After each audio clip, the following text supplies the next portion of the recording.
Quando completei 18 anos, não consegui entrar na faculdade. Pelo menos não no curso que eu queria. Então, para ajudar financeiramente em casa e não ser um peso para o meu pai, decidi trabalhar como entregadora em um aplicativo de entregas. Meu irmão me emprestava a moto dele e eu fazia entregas na minha cidade que fica na região de Sorocaba. Isso foi no final de 2021. Certa noite fui buscar um pedido grande de comida, mas realmente muito grande.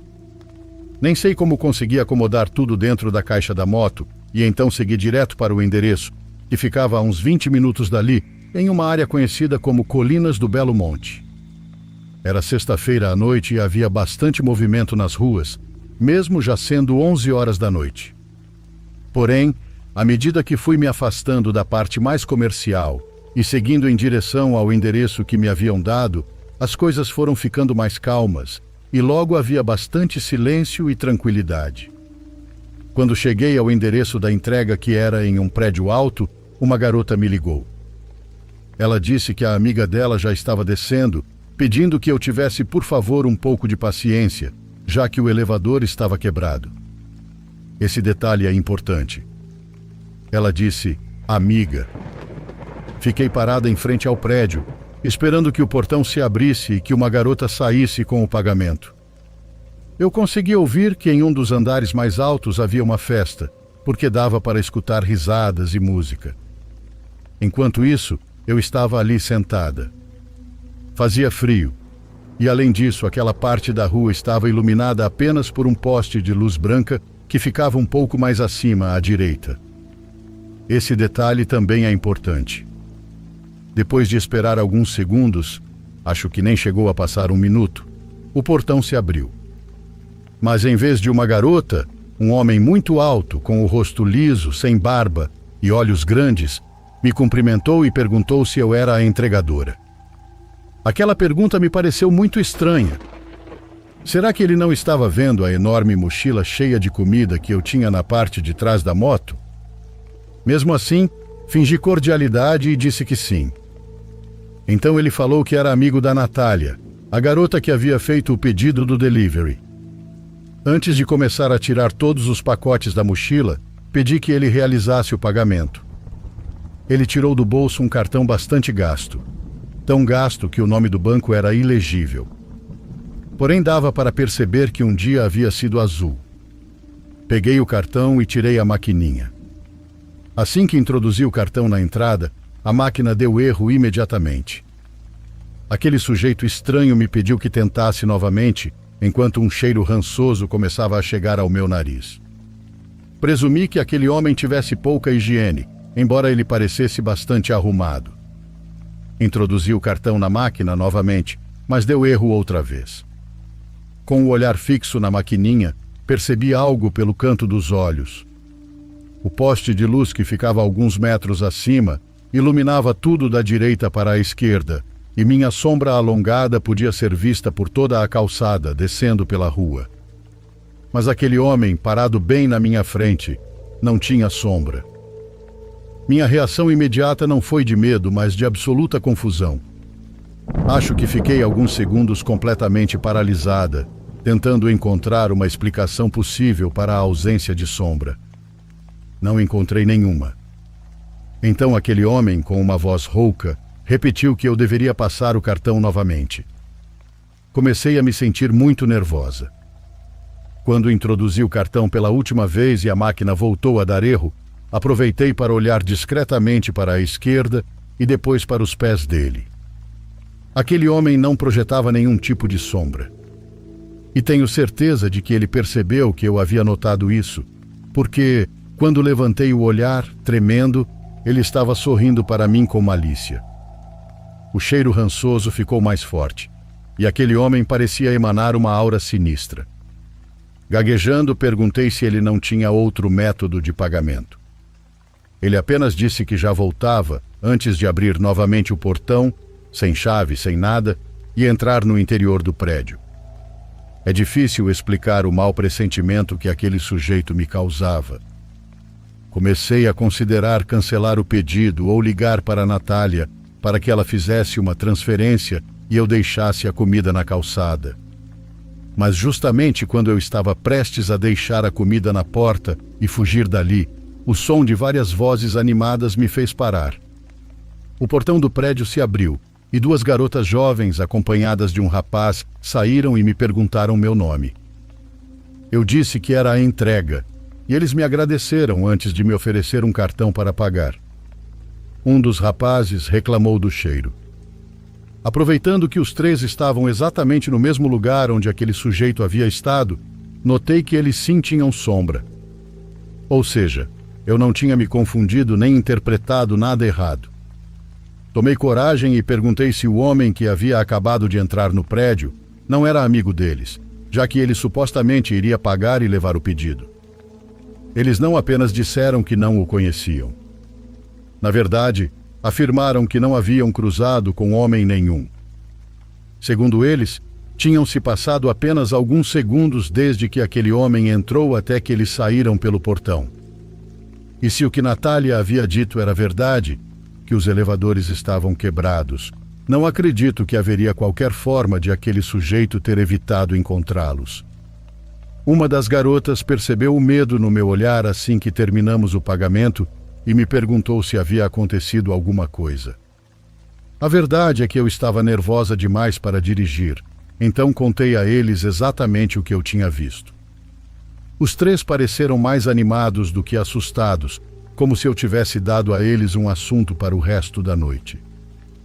Ainda assim, tiveram a gentileza de me oferecer um refrigerante e de ficar comigo por alguns minutos, até que minhas mãos parassem de tremer. Não sei se acreditaram em mim ou não, mas pelo menos não me deixaram sozinha. Porque estou quase certa de que no momento em que eles fossem embora, aquele homem voltaria.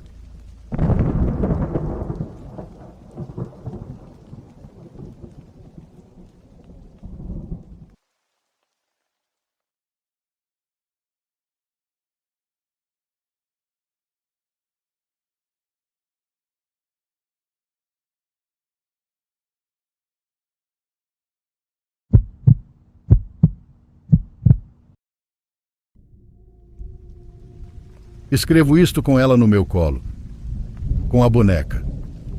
Sinto que de alguma forma só consigo escrever porque ela me deu a oportunidade de fazê-lo. O que vou contar é muito importante para mim. Compartilho com vocês porque sei que esta é uma comunidade que não zomba. Compartilho também porque houve outro criador que quis comprar minha boneca para sair exibindo-a por aí, como se fosse uma atração de feira. Isso me ensinou que neste mundo também existem pessoas em quem não se pode confiar. Gente disposta a fazer qualquer coisa por dinheiro e visualizações, sem se importar com quem possam prejudicar e sem se importar com o que é verdade. Minha história começa com uma morte. A da minha mãe. Ela era minha companheira. Foi durante toda a minha vida. A única pessoa que nunca me julgava e a única que me entendia. Sempre tive problemas para fazer amigos desde a pré-escola. Ao longo da escola inteira houve apenas algumas poucas pessoas que, em algum momento, pude chamar de amigas. Sobram dedos de uma mão para contá-las, e mesmo assim nenhuma ficou. Éramos apenas amigas de sala. Quando o ano terminava e chegava o seguinte, com novas oportunidades de fazer amizades, todas seguiam em frente. Todas superavam a minha amizade. Então minha mãe era minha única amiga verdadeira e também a única pessoa no mundo que realmente se preocupava comigo. E quando digo a única, também incluo minha irmã mais nova, porque eu também nunca fui do agrado dela. Ela se casou cedo e foi embora. Raramente voltava para casa, onde ficamos apenas eu e minha mãe. Vivemos assim, só nós duas, até que minha mãe ficou velhinha. E até que eu também comecei a me sentir velha. Bem, a gente se sente assim quando não tem ninguém. Na verdade, eu tinha apenas 37 anos quando minha mãe morreu, em outubro de 2022. Foi então que eu realmente entendi o que significa estar sozinha. Sozinha de verdade. Porque mesmo sem nunca ter tido uma amiga de verdade, mesmo sem nunca ter tido um namorado ou alguém interessado em mim, No final do dia sempre estava minha mãe, para jantar comigo, para cuidar de mim, para me dizer para não acreditar quando algum médico dizia que eu era diferente. Quando ela morreu, eu fiquei muito mal. Minha irmã tentou vir morar aqui por um tempo, mas não conseguiu. O filho dela tinha 2 anos naquela época, o mais novo, e ele odiava profundamente esta casa. Depois ela chegou a sugerir que eu adotasse um cachorro. Disse que eu literalmente só precisava dar uma volta pela rua, acariciar um dos cães que viviam por aqui, deixar que ele me seguisse para casa e pronto. Ele me faria companhia para sempre. Ela dizia que os cães são animais muito nobres. Mas eu não queria um animal, por mais nobre que fosse. Eu queria a minha mãe. Comecei a emagrecer muito porque mal conseguia comer. A falta que ela me fazia era tão grande que parecia encher meu estômago. Então, certa noite, eu saí de casa. Caminhei até o cemitério que fica a cerca de meia hora daqui. Sem dizer nada a ninguém, entrei e fui até ela. Fiquei diante do túmulo da minha mãe e implorei que não me deixasse sozinha. Pedi que voltasse, nem que fosse só um pouco. Que voltasse de qualquer jeito. Acabei adormecendo ali, chorando por alguns minutos. Porém acordei com o frio e com o latido dos cães do vigia, no outro lado do cemitério. Saí correndo, morrendo de vergonha de que me vissem ali, e voltei correndo para casa. Durante todo o caminho de volta, tive a sensação de que os cães do cemitério estavam me seguindo. Eu ouvia os latidos por onde passava, mas não no caminho que eu estava tomando, e sim atrás de mim, como se realmente estivessem me perseguindo. Cheguei em casa correndo, ainda com vergonha, e fui me esconder. Vesti novamente o hobby da minha mãe, que eu vinha usando para sentir que ela ainda estava perto, para sentir o cheiro dela. Fiz um café bem forte, do jeito que ela costumava preparar para mim, e fui me deitar. Então bateram na porta da casa. Já era muito tarde, quase madrugada, e a essa hora ninguém anda pela rua, muito menos batendo na casa dos outros. Mesmo assim, pensei que talvez fosse alguma emergência, então abri sem olhar antes. Não havia ninguém, só muito vento. Fechei a porta e tranquei tudo, mas naquela noite senti algo muito estranho. Senti que quando abri a porta, algo entrou. Talvez eu não tenha visto, não com os olhos, mas senti fisicamente como se alguém tivesse entrado e agora estivesse ali dentro comigo. Os dias seguintes foram muito estranhos. Não posso dizer que havia algo sobrenatural, mas eu sentia aquela presença. De verdade. Chegou um ponto em que eu nem me sentia mais sozinha. Parei até de usar o hobby da minha mãe, porque sentia que algo estava ali. Ela. Comecei a falar com ela. Passei a viver meus dias conversando com ela, como fazia antes, quando ela estava em outros cômodos da casa. Eu falava em voz alta para que pudesse me ouvir de qualquer lugar da casa, onde quer que estivesse. Sei que devo ter parecido louca, eu sei. Mas eu me sentia bem. Pela primeira vez desde a morte dela, eu me sentia bem. Naquela noite, quando finalmente fui dormir, depois de fazer minhas orações, como sempre, olhei para a porta do meu quarto, que estava aberta. Do lado de fora estava tudo escuro. Fiquei olhando para aquela escuridão e disse em voz alta: "Obrigada por estar aqui. Obrigada por ter voltado." Então fui dormir com um sorriso no rosto. Acordei quando ouvi alguém entrar. No meio do sono, aquilo me assustou imediatamente. Alguém entrou no quarto, caminhou até o guarda-roupa, abriu as portas e entrou lá dentro. A primeira coisa que fiz foi tentar acender a luz, mas o abajur não respondeu. A luz do quarto também não funcionava. Olhei para as conexões onde normalmente sempre há alguma luzinha indicando que algo está ligado, mas não havia nada. Não havia luz nenhuma. Ouvi então que havia algo dentro do guarda-roupa. Parecia um animal.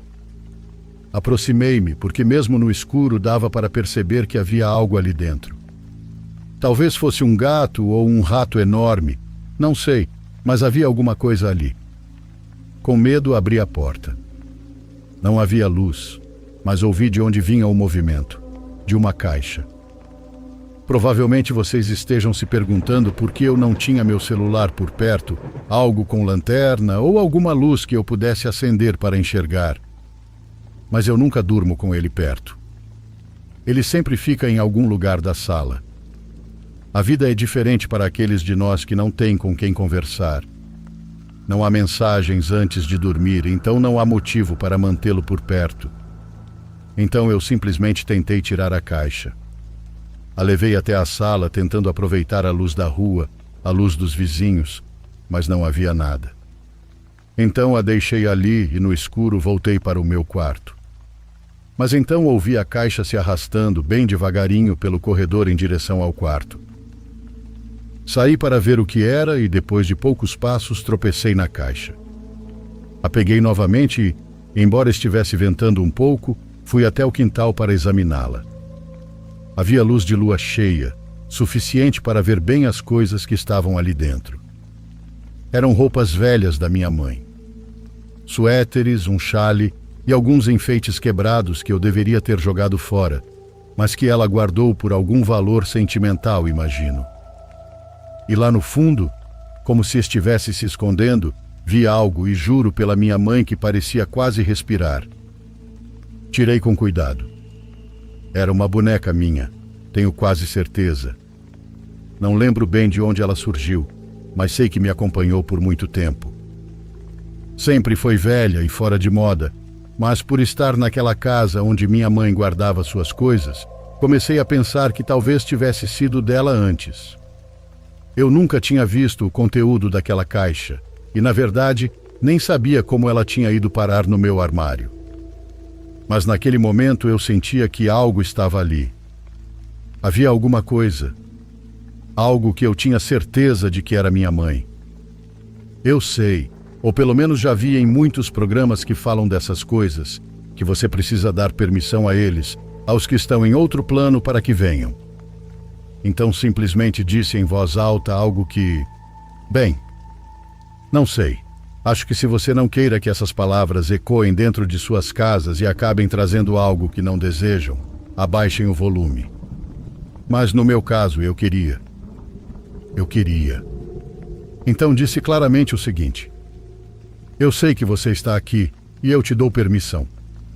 Eu deixo você entrar. Deixo você ficar aqui, nesta boneca, deste lado.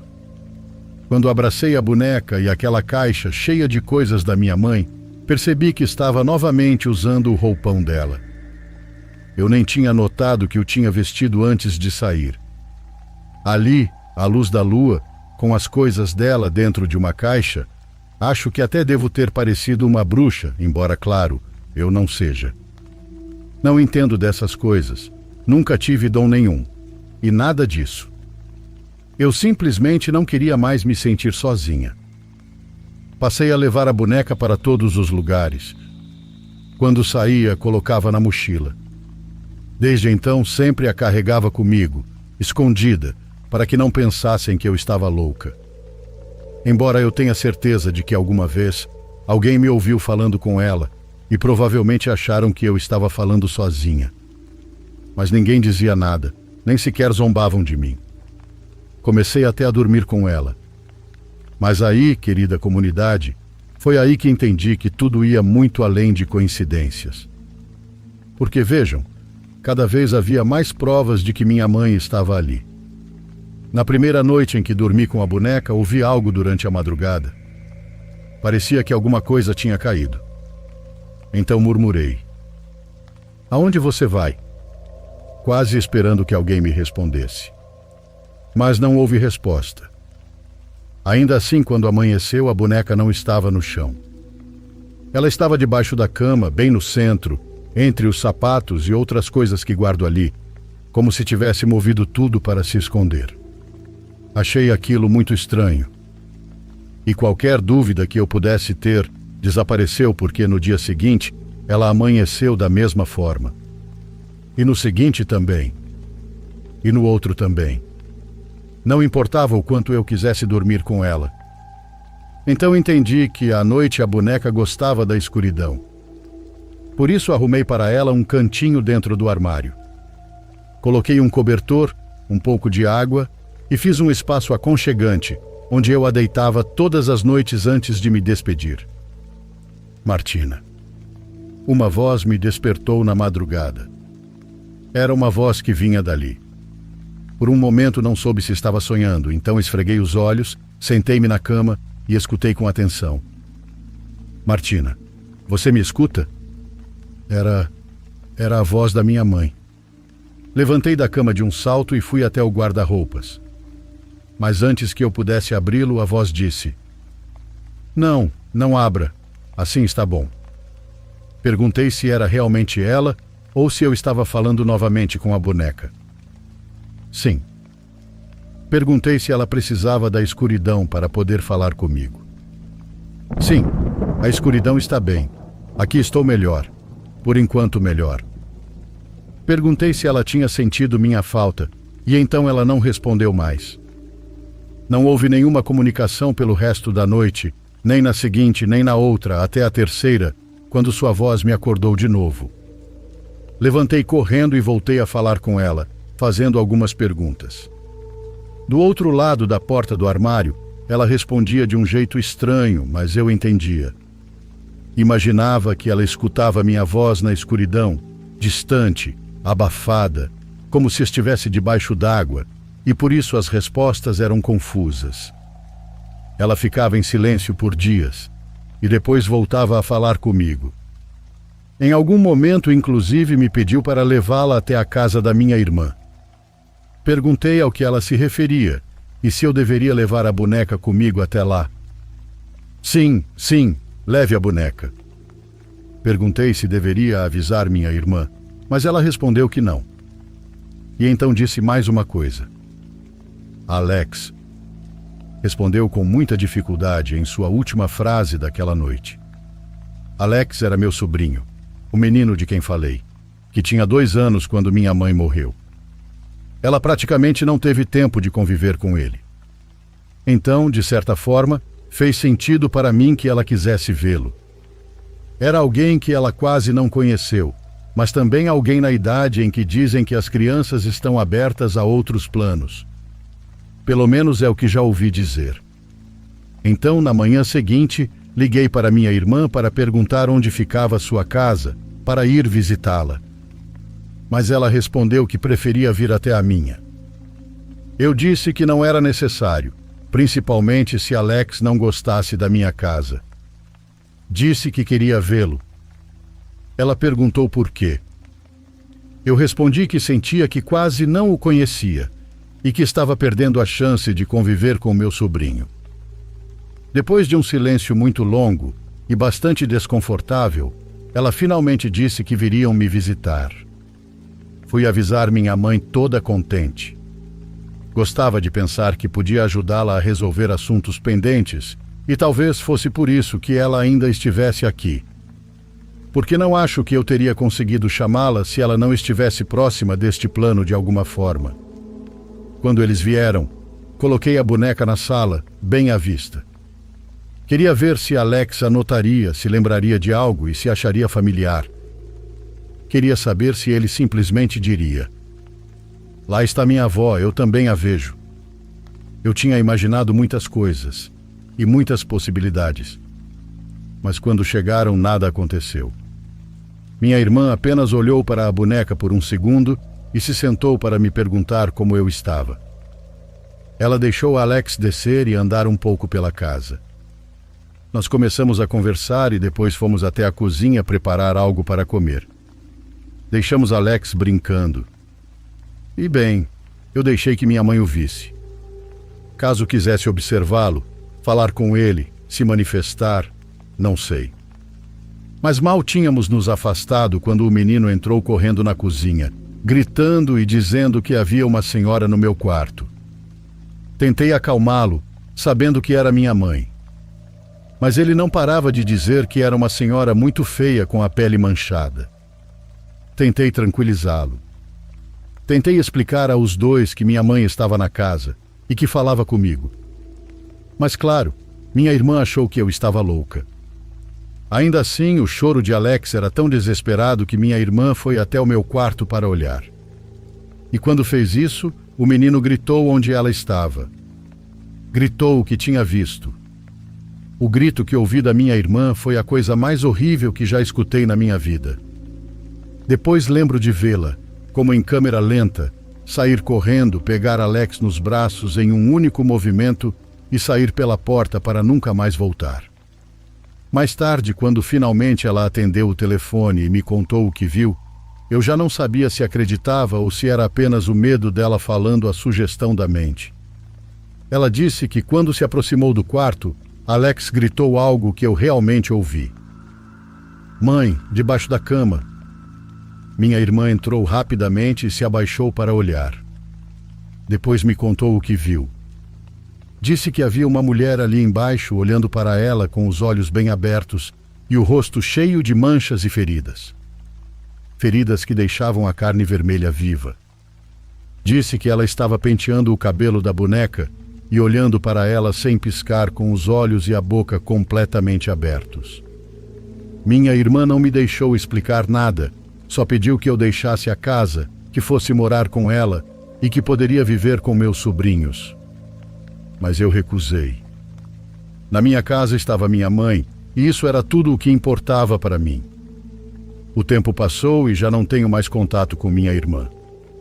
Cada vez vejo minha relação com a boneca como algo mais normal. A única coisa que me preocupa é que já houve várias vezes em que encontrei a boneca parada junto à porta, mesmo depois de eu tê-la deixado dentro do armário. Como eu disse, perdi o contato com minha irmã, mas isso já era esperado. Só espero, apenas espero, que minha mãe não esteja tentando ir atrás dela ou procurar Alex. Algumas vizinhas também já me disseram que, quando eu não estou em casa, uma senhora muito estranha aparece olhando pela janela.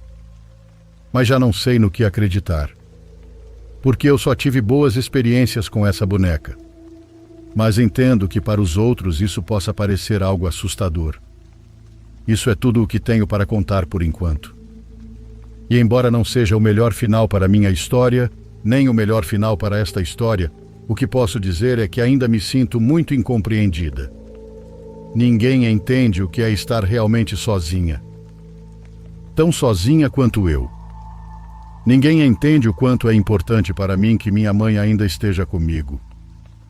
No dia em que essa boneca que tenho agora em minhas mãos me faltar, eu não saberei o que fazer da minha vida. Por sorte, eu a chamei naquela noite no cemitério. E desde então nunca mais deixei de ouvi-la. Desde então ela está comigo. Por enquanto não deixo portas nem janelas abertas. Não quero que minha mãe vá embora. Embora ultimamente algo esteja me preocupando porque cada vez a encontro com mais frequência. Sempre parada perto da porta.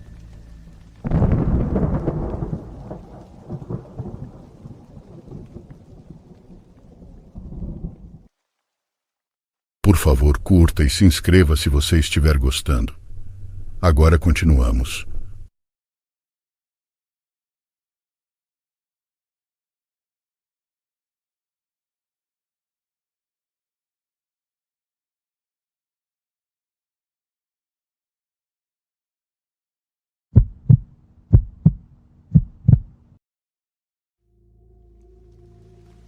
Meus pais vieram para os Estados Unidos ainda jovens e ficaram por aqui. Eu cresci em Salem, no Oregon, uma cidade com aquele clima tranquilo de interior. Quando completei 21 anos, me mudei de lá e comprei minha primeira casa, cerca de 80 quilômetros de Salem. Mobiliei a casa com uma mistura de coisas que vieram dos meus pais, de amigos deles e também de vários itens que encontrei em marketplaces e aplicativos na internet. Na época eu dirigia uma Ford Raptor, então transportar móveis e objetos grandes era relativamente fácil. Um dia, navegando pelo Facebook Marketplace, encontrei um anúncio vendendo várias coisas que pareciam em ótimo estado. Duas coisas chamaram muito a minha atenção. Um sofá cor creme que parecia praticamente novo e uma mountain bike da marca Cannondale. Eu não tinha bicicleta na época, e onde minha casa fica, uma bike seria perfeita para fazer exercícios. O restante das coisas do anúncio não me interessou muito. O anúncio parecia basicamente uma espécie de venda de garagem digital. Entrei em contato com o vendedor e tivemos aquela conversa básica de negociação. Ele era bem direto e respondia de forma curta, mas surpreendentemente foi fácil negociar com ele. Ele concordou em baixar um pouco o preço e disse que eu poderia ir buscar tudo naquela mesma noite. No verão, os dias em Oregon são longos, então ainda haveria luz do dia quando eu chegasse lá. Eu já imaginava que teria que fazer 2 viagens por causa do tamanho do sofá seccional. Peguei a estrada em direção ao endereço. A casa ficava bem na costa. Antes de sair, dei uma olhada na visualização por satélite do mapa só para confirmar se realmente era uma casa, e era.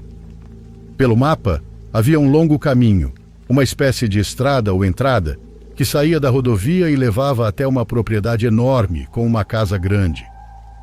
E nos fundos da casa havia literalmente um penhasco que dava direto para o oceano. A única coisa que pensei foi: não é à toa que estão vendendo tudo tão barato. Com dinheiro suficiente para morar num lugar desses, eu me perguntava por que eles simplesmente não estavam doando tudo como muitos fazem por aqui. Dirigi até lá e não demorou muito para chegar. Dava para perceber que, quanto mais perto do litoral eu chegava, mais luxuosas as propriedades ficavam. Então virei na última estrada antes da entrada da casa. Essa estrada era longa. Havia mata dos 2 lados, e de vez em quando aparecia uma entrada de propriedade que provavelmente levava a alguma mansão no alto de um penhasco. Eventualmente cheguei à entrada da casa. Era uma estrada de terra cercada por árvores. Na prática, a entrada da propriedade. Depois de uns 10 segundos dirigindo por ela, a estrada se abriu para uma clareira enorme. A entrada subia levemente até chegar à casa, que ficava no topo de uma pequena colina. Estacionei ao lado de um sedã velho. Era algo como um Mercury Sable, ou algo parecido. O carro não combinava em nada com a casa.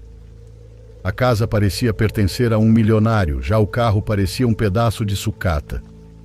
Subi até a porta da frente pronto para tocar a campainha, mas havia um post-it amarelo colado na porta.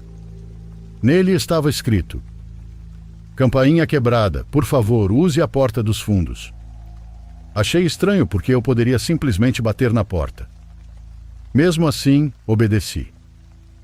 Enquanto caminhava pela varanda da frente, mandei uma mensagem para o cara no Messenger dizendo que eu tinha chegado e estava indo pelos fundos.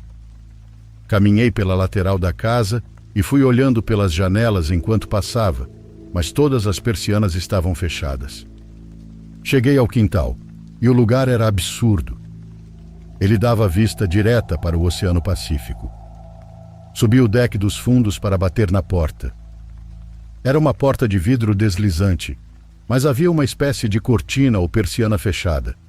Então eu não conseguia ver nada lá dentro. Bati no vidro. Esperei 1 minuto. Bati de novo. Olhei o celular para ver se ele tinha respondido ou pelo menos visualizado minha mensagem. Nada. Fui me sentar em uma das cadeiras do deck, girei ela para ficar virado para o mar e fiquei olhando o pôr do sol sobre o Pacífico. Vocês não têm noção, a vista era surreal. Continuei verificando o Messenger e mandando novas mensagens para o cara, mas ele simplesmente não respondia. Conferi 3 vezes se o endereço estava correto. Estava. Além disso, o bilhete na porta da frente confirmava. Pensei que talvez ele estivesse no banho ou ocupado com alguma coisa, então resolvi caminhar até a beira do penhasco para tirar uma foto da vista. Desci o deck e caminhei pela grama que parecia ter sido recém-cortada até a borda do penhasco. Fiquei ali admirando a paisagem e até me peguei sonhando acordado, imaginando como seria um dia poder pagar por uma casa como aquela. Então comecei a voltar para a casa. Mas parei depois de dar talvez 3 passos. Foi nesse momento que percebi algo. Todas as janelas da casa agora estavam com as persianas abertas, e havia uma pessoa em cada janela. Todos estavam completamente imóveis, parados como estátuas. Eu não sabia se aquilo era algum tipo de pegadinha ou não. Caminhei um pouco mais perto. O momento em que pensei, já vi o suficiente, foi quando percebi que todos os rostos estavam sorrindo. Eu honestamente não consigo dizer se eram manequins ou pessoas de verdade. Era de qualquer forma assustadoramente imóvel. Decidi que precisava apenas voltar para o carro e comecei a dar uma corrida leve pela lateral da casa. Aquela mesma janela lateral que antes estava com as persianas fechadas agora também estava aberta. E havia mais uma pessoa parada naquela janela. Eu não fazia ideia do que estava acontecendo ali, mas sabia que precisava sair dali. Quando cheguei à frente da casa, entrei no carro e nem olhei para as janelas da frente. Eu não queria nem saber se também havia pessoas ali. Engatei a ré e fui descendo toda a entrada da propriedade.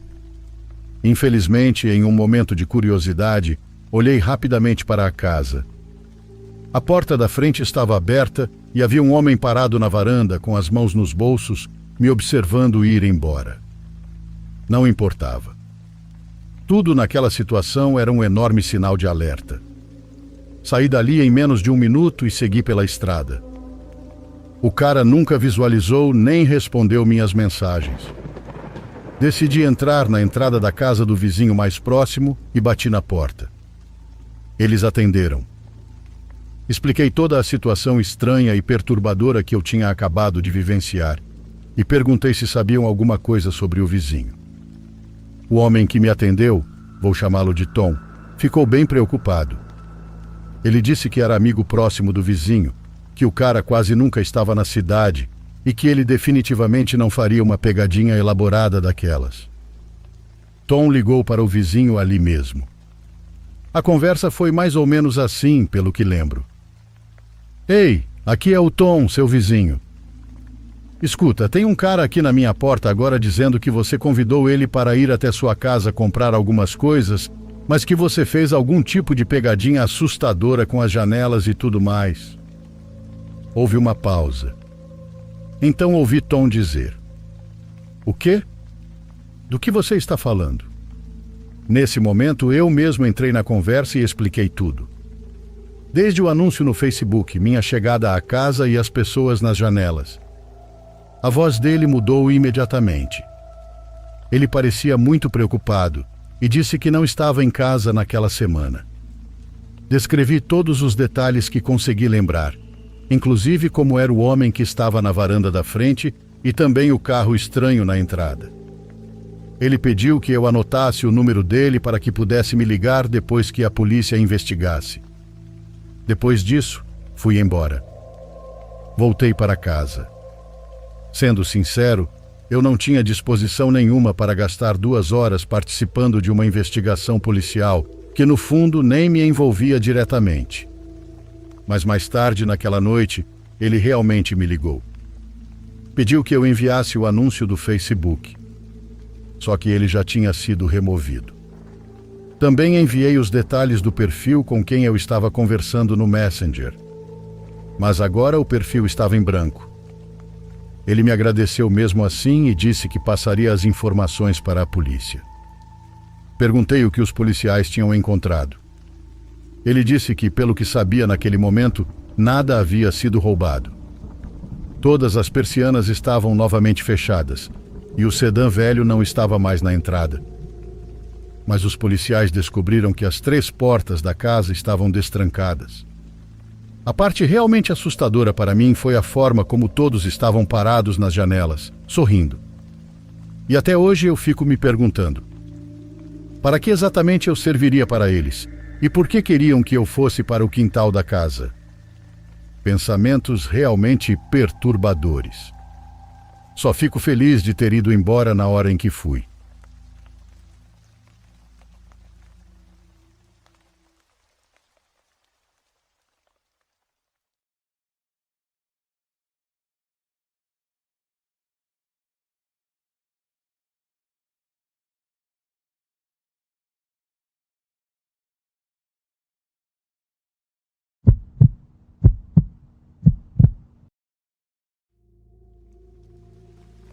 E aí, diário?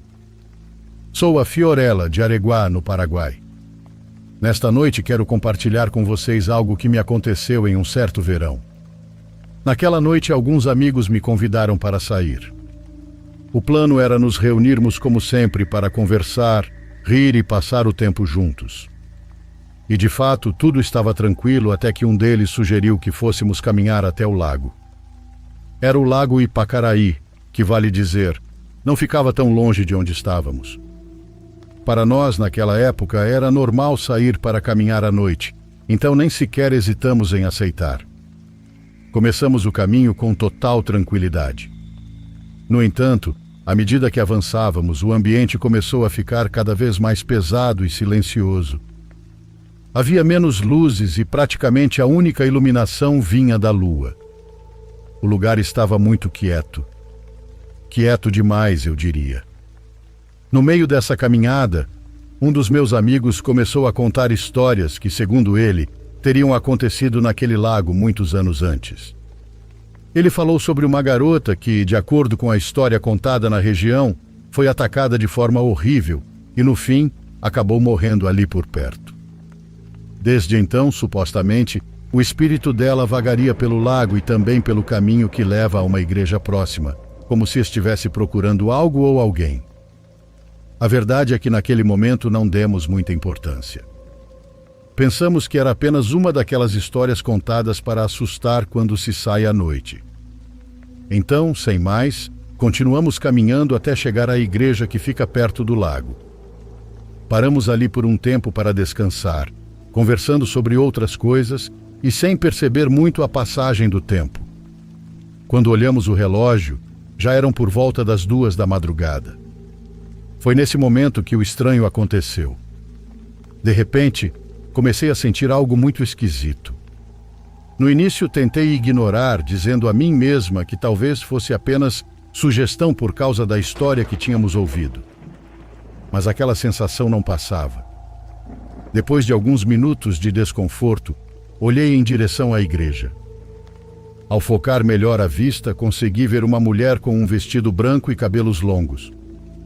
O que mais me impactou naquela visão foi o fato de que ela não estava caminhando, mas sim flutuando e se movendo lentamente em frente à igreja. Naquele instante fiquei completamente paralisada. Eu não conseguia acreditar no que estava vendo, sentindo um frio intenso por todo o corpo. Rapidamente sussurrei para meus amigos olharem naquela direção. Quando eles se viraram e também a viram, todos entramos em pânico. Ficamos sem palavras e simplesmente começamos a correr. No meio da fuga, olhei para trás e vi que a figura vinha atrás de nós, flutuando e se aproximando pouco a pouco, em uma velocidade assustadora. Naquele momento eu realmente achei que ela nos alcançaria e que antes disso acontecer, meu coração iria parar. Continuamos correndo com todas as nossas forças até chegarmos a uma praça onde havia cerca de 5 pessoas bebendo e conversando. Quando finalmente tive coragem de olhar para o caminho por onde tínhamos vindo, já não havia nada. Aquela mulher, ou melhor, aquela aparição, simplesmente havia desaparecido.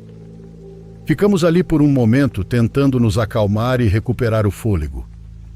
E, desde aquela noite, nunca mais ficamos até tão tarde por aqueles lugares. Muito menos nos aproximamos do lago.